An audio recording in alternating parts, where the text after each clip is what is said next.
ಎಲ್ಲರಿಗೂ ನಮಸ್ಕಾರ. ಇದು ಭಾನುವಾರದ ಬ್ಲಾಗ್ ಆಗಿರುತ್ತದೆ. ಈ ಭಾನುವಾರ ನನ್ನ ಹುಟ್ಟುದಬ್ಬ ಆಗಿರೋದ್ರಿಂದ ಕಾರಣ ಮತ್ತೊಂದು, ನಾವು ಬೇರೆ ಕಡೆ ರಾಯರು ಬೇರೆ ಕಡೆ ಮನೆ ತೋರಿಸಿದ್ದಾರೆ, ಆ ಕಡೆ ಹೋಗ್ತಾ ಇದ್ದೀವಿ. ಇನ್ಮೇಲಿಂದ ಸ್ವಲ್ಪ ನನ್ನ ವೀಡಿಯೋಗಳು ಸ್ವಲ್ಪ ಅಪ್ಲೋಡ್ ಮಾಡೋಕ್ಕಾಗ್ತಾ ಇರಲಿಲ್ಲ. ಇನ್ಮೇಲಿಂದ ಅಪ್ಲೋಡ್ ಮಾಡೋಕ್ಕೆ ನಾನು ಟ್ರೈ ಮಾಡ್ತೀನಿ. ನಮ್ಮ ಗಿಡದಲ್ಲಿ ಬಿಟ್ಟಿದ್ದಂಥ ಹೂವು ಎಲ್ಲ ತೊಗೊಂಬಂದು ರಾಯರಿಗೆ ಅಲಂಕಾರಕ್ಕೆ ಅಂತ ಬಳಸಿದೆ. ರಾಯರ ಪೂಜೆಗೆ ಬೇಗ ಎಷ್ಟು ಬೇಗ ಆಗುತ್ತೋ ಅಷ್ಟು ಸಾಧ್ಯ ಮಾಡಿಕೊಂಡು ಬೇಗ ಪೂಜೆ ಮಾಡಿದೆ. ಅದರಲ್ಲೂ ಇವತ್ತು ಎದ್ದಿದ್ದು ನಾನು ಲೇಟ್ ಆಯಿತು.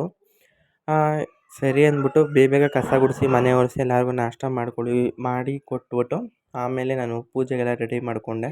ಪೂಜೆ ಎಲ್ಲ ಆಗಬೇಕಾದ್ರೆ ರಾಯರು ನನಗೆ ಫಸ್ಟೇ ಏನೋ ಒಂದು ಸೂಚನೆ ಕೊಟ್ಟಿದ್ದರು, ಮುಂದಿನ ವೀಡಿಯೋದಲ್ಲಿ ಹೇಳ್ತೀನಿ.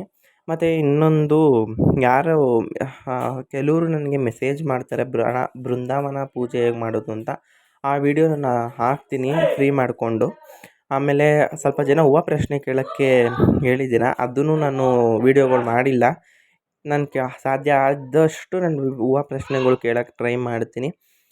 ರಾಯರು ಯಾರ್ಯಾರು ನನಗೆ ಮೆಸೇಜ್ ಮಾಡಿದ್ದೀರ ಅವ್ರಿಗೆ ಆದಷ್ಟು ಒಳ್ಳೇದು ಮಾಡಲಿ ಅಂತ ಕೇಳ್ಕೊಳ್ತೀನಿ. ರಾಯರ ಬಗ್ಗೆ ಮಾಹಿತಿ ಕೊಡಿ ಅಣ್ಣ ಅಂತ ಕೇಳಿದ್ದೀರ, ಅದನ್ನು ನಾನು ಆದಷ್ಟು ಸಾಧ್ಯವಾದಷ್ಟು ನಾನು ಮಾಹಿತಿ ಕೊಡ್ತಾಯಿದ್ದೀನಿ, ಪೂಜೆ ಹೇಗೆ ಮಾಡೋದು ಏನು ಅಂತ.